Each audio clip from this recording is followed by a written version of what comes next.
नमस्कार। आज श्वास की साधना से संबंधित कुछ सवाल आए हैं। एक साधक ने पूछा है कि आनापान सति योग का क्या अर्थ है। आनापान सति योग यह शब्द पाली भाषा से लिया गया है। भगवान बुद्ध जिस इलाके में विचरण किए वहाँ पर पाली भाषा बोली जाती थी, वह स्थानीय बोली थी। तो संस्कृत के प्राण और अपान को पान और अपान कहा जाता था पाली भाषा में, और पान और अपान दोनों को मिलाकर अनापान कहा जाता है। तो अनापान का अर्थ आती जाती श्वास, इनहेलेशन एंड एक्सहेलेशन, और सती शब्द स्मृति का अपभ्रंश है। तो अनापान सती का मतलब हुआ आती जाती श्वास की स्मृति, यानी होशपूर्वक सजगता पूर्वक अपनी आती जाती श्वास को देखना। और योग का अर्थ है जुड़ना, अपने भीतर अपने चैतन्य से जुड़ना।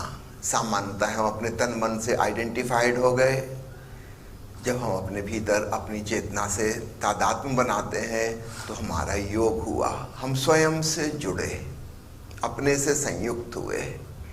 तो आनापान सति योग का पूरा अर्थ हुआ कि आती जाती श्वास का स्मरण रखते हुए अपनी आत्मा से जुड़ना, स्वयं में रमण करना, आत्म रमण की ध्यान की अवस्था में डुबकी। दूसरा सवाल है प्राणायाम तथा विपस्सना में क्या अंतर है। प्राणायाम शब्द का अर्थ है expansion of the vital force. प्राण यानी हमारी जीवन ऊर्जा, और आयाम यानी फैलाव, विस्तार। तो जब हम गहरी श्वास लेते हैं हमारे भीतर जीवन ऊर्जा का विस्तार होता है, हमारे भीतर ऊर्जा जागती है, तो उसे प्राणायाम कहा जाता है।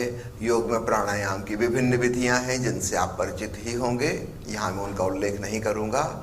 दूसरा आपने पूछा है विपस्सना।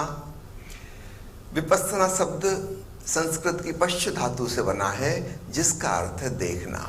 बुद्ध अपने भिक्षुओं से कहा करते थे, भिक्षुओं आओ लौट कर देखो। विपस्सना यानी पलट कर देखना। पलटना कहाँ? अपने भीतर पलटना। सामान्यतः हमारी जीवन ऊर्जा बहिर्मुखी हो गई है, संसार की तरफ बह रही है। हमारी जीवन धारा पलट के धारा से राधा बन जाए, अपनी तरफ लौट आए, उसको कहा जाता है पलटना। तो लौट कर अपनी श्वास देखो ताकि अपनी आत्मा तक पहुंच सको, स्वयं की चेतना को जान सको। तो विपस्सना का अर्थ है लौट कर देखना।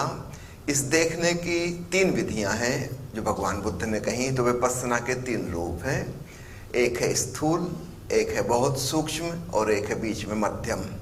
तो सबसे स्थूल विपस्सना है अपनी शारीरिक क्रियाओं का अवलोकन।